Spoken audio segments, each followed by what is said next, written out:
మనలను ప్రస్తుతపు దుష్టకాలంలో నుండి విమోచించుటకు తన్ను తాను అప్పగించుకుని మన ప్రభువును రక్షకుడైన యేసుక్రీస్తు నామానికి సమస్త మహిమ ఘనత ప్రభావములు చెల్లిస్తూ మీ అందరికీ నా శుభములు. ఈ రోజు మన వాక్య ధ్యానం యోహాను సువార్త 10వ అధ్యాయం 34 నుంచి 42 వచనాల వరకు. నిన్నటి ధ్యానంలో యేసుక్రీస్తు ప్రభువారు నేనును తండ్రియును ఏకమై ఉన్నాము అని ప్రకటించినప్పుడు యూదులు ఆయనను రాళ్లతో కొట్టడానికి ప్రయత్నించిన విషయాన్ని ధ్యానం చేశాం కదా. ఆయన చేసిన మంచి క్రియలను వారు తిరస్కరించలేకపోయినప్పటికీ తాను తండ్రితో ఏకమై ఉన్నానని చెప్పినందుకు ఆయనను దేవదూషణ చేసిన వానిగా భావించి అయితే ఆయన మీద రాళ్లు రువ్వడానికి వాళ్లు రాళ్లెత్తిన విధానాన్ని మనం చూశాం. వారి ఆరోపణకు యేసుప్రభు వారిచ్చిన సమాధానాన్ని ఈ రోజు మనం ధ్యానం చేయబోతున్నాం. 34 నుంచి మొదటిగా 36 వచనాలు మనం చూసినట్లయితే, అందుకు యేసు, మీరు దైవములని నేనంటినని మీ ధర్మశాస్త్రంలో వ్రాయబడి ఉండలేదా? లేఖనము నిరర్ధకము కానిరదు కదా. దేవుని వాక్యం ఎవరికి వచ్చెనో వారే దైవములని చెప్పిన ఎడల నేను దేవుని కుమారుడని చెప్పినందుకు తండ్రి ప్రతిష్ఠ చేసి ఈ లోకంలోనికి పంపిన వానితో నీవు దేవదూషణ చేయుచున్నావని చెప్పుదురా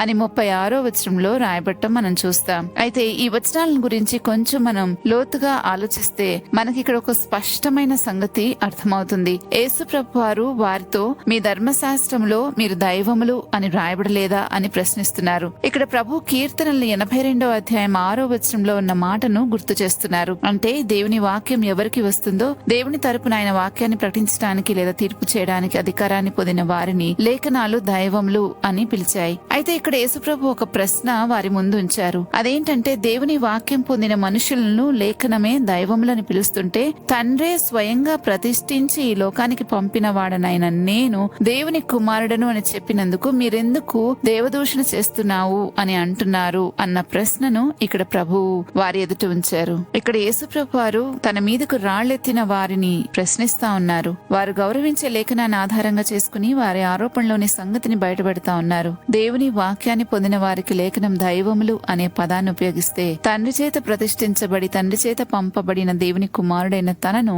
దేవుని కుమారుడును అని చెప్పినందుకు దేవదూషణ అని ఎలా ఆరోపించగలరు అని. అందుకే 36వ వచనంలో యేసుప్రభు అన్న మాట తండ్రి ప్రతిష్ఠించి లోకానికి పంపిన వానిని అనేది చాలా ప్రాముఖ్యమైనది. యేసుప్రభు వారు తన అధికారానికి మూలం తనంతట తానే కాదని తండ్రి తనను ప్రతిష్ఠించి పంపారని తెలియజేస్తా ఉన్నారు. కాబట్టి ఆయన మాటలను తిరస్కరించడం అంటే కేవలం యేసు ప్రభు యొక్క మాటను తిరస్కరించడం మాత్రమే కాదు, తనను పంపిన తండ్రి కార్యాన్ని, సాక్ష్యాన్ని, తండ్రి మాటను తిరస్కరించడమే అవుతుంది. ఇంకా 37, 38, 39 వచనాలు చూసినట్లయితే 37వ వచనంలో నేను నా తండ్రి క్రియలు చేయనడలా నన్ను నమ్మకుడి అని ప్రభు అంటున్నారు. 38వ వచనంలో అయితే చేసినడలా నన్ను నమ్మకున్నను తండ్రి నా యందును నేను తండ్రి యందును ఉన్నామని మీరు గ్రహించి తెలుసుకున్నట్లు ఆ క్రియలను నమ్ముడని వారితో చెప్పెను అని చదువుతాం. ఇంకా 39వ వచనంలో వారు మరలా ఆయనను పట్టుకుని చూచిరి కాని ఆయన వారి చేతి నుండి తప్పించుకుని పోయెను అని రాయబడింది. ఇక్కడ యేసుప్రభు వారు తాను చేస్తున్న క్రియల ద్వారా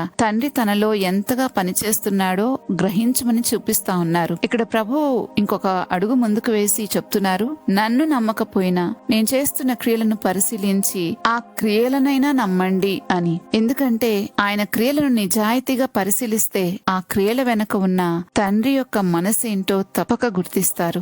దేవుని యొక్క మనసేంటో అర్థమవుతుంది వారికి. అందుకే ప్రభు అంటున్నారు, తండ్రి నా యందును నేను తండ్రి యందును ఉన్నాము అని. అంటే యేసుప్రభు వారు చేస్తున్న క్రియలు కేవలం అద్భుతాలు మాత్రమే కావు. ఆ క్రియల వెనక తండ్రి యొక్క స్వభావం, తండ్రి చిత్తం, తండ్రి శక్తి అన్ని తెలియచేయబడతా ఉన్నాయి. అందుకే ప్రభువు తండ్రి నా యందును నేను తండ్రి యందును ఉన్నామని మీరు గ్రహించి తెలుసుకున్నట్లు ఆ క్రియలను నమ్ముడి అని చెప్తా ఉన్నారు. యేసుప్రభు వారు క్రియలను చూసినప్పటికీ కూడా వారు ఆ క్రియల ద్వారా తండ్రిని గుర్తించలేదు. ఇక్కడ అసలు సమస్య ఏంటంటే ఆయన క్రియలను అర్థం చేసుకోలేకపోవడం మాత్రమే కాదు, తండ్రి అయిన దేవుని నిజంగా తెలుసుకోలేకపోవడమే. ఎందుకంటే తండ్రి నిజంగా ఎరిగిన వారు తండ్రి పంపిన కుమారులో తండ్రి కార్యాన్ని తప్పకుండా గుర్తిస్తారు. అందుకే యేసుప్రభు వారు యోహాను సువార్త 8వ అధ్యాయం 19వ వచనంలో అంటారు, మీరు నన్ను ఎరిగిన ఎడల నా తండ్రిని కూడా ఎరిగి ఉందురు అని. కాబట్టి కుమారుని క్రియలలో తండ్రి కనిపిస్తూ ఉన్నారు. కుమారుని మాటల్లో తండ్రి సత్యం వినిపిస్తా ఉంది. కానీ అక్కడున్న ప్రజలు దాన్ని దాన్ని గుర్తించలేకపోయారు. ఒకవేళ అలా గుర్తించకపోతే ఎవరమైనా సరే, మనమైనా సరే నిజంగా దేవుణ్ణి ఎరిగినట్లు కాదది. నేడు మన జీవితంలో కూడా దేవుని ఆత్మ ఏదో దురాత్మ ఏదో అనే విషయాన్ని దేవుని వాక్య ప్రకారం మనం వివేచించలేకపోతే మనకు దేవుని గురించి నిజమైన జ్ఞానం ఇంకా తెలియలేదనే అర్థం. ఎందుకంటే దేవుని ఎరిగిన వాడు దేవుని స్వభావాన్ని, ఆయన వాక్యాన్ని, ఆయన చిత్తాన్ని గుర్తిస్తాడు. ఆత్మీయంగా అనిపించిన ప్రతి దానిని వెంబడించడు. ప్రతిదీ పరీక్షించి తెలుసుకుంటారు. వినిపిస్తున్న బోధ క్రీస్తును గనపరుస్తుందా? ఆ బోధ దేవుని వాక్యానికి అనుగుణంగా ఉందా? దాని ఫలితాలలో క్రీస్తు స్వభావం కనిపిస్తుందా? దాని ప్రతిఫలం ఆత్మఫలమేనా? ఇలాంటి విషయాలను పరిశీలిస్తారు. దేవుని స్వభావాన్ని, వాక్యాన్ని, సత్యాన్ని గుర్తించలేకపోతే దేవుని గురించి మనకు జ్ఞానం లేనట్లే. ఈ విషయాన్ని మనం అర్థం చేసుకోవాలి. ఇంకా 40, 41, 42 వచనాలు చూసినట్లయితే, యోర్దాను అద్దరిని యోహాను మొదట బాప్తిస్మం ఇచ్చుచుండిన స్థలంలోకి ఆయన తిరిగి వెళ్లి అక్కడ ఉండెను. అనేకులు ఆయన యొద్దకు వచ్చి, యోహాను ఏ సూచక్రియను చేయలేదు కాని ఈయనను గూర్చి యోహాను చెప్పిన సంగతులన్నీ సత్యమైనవి అనిరి. అక్కడ అనేకులు ఆయన యందు విశ్వాసముంచిరి అని 42వ వచనంలో మనం చూస్తాం. దీంతో 10వ అధ్యాయం ముగుస్తుంది. యేసుప్రభువును అంగీకరించడానికి మనిషికి ఎప్పుడు కూడా ఏదో ఒక నూతనమైన అద్భుతాలు చూడనవసరం లేదు.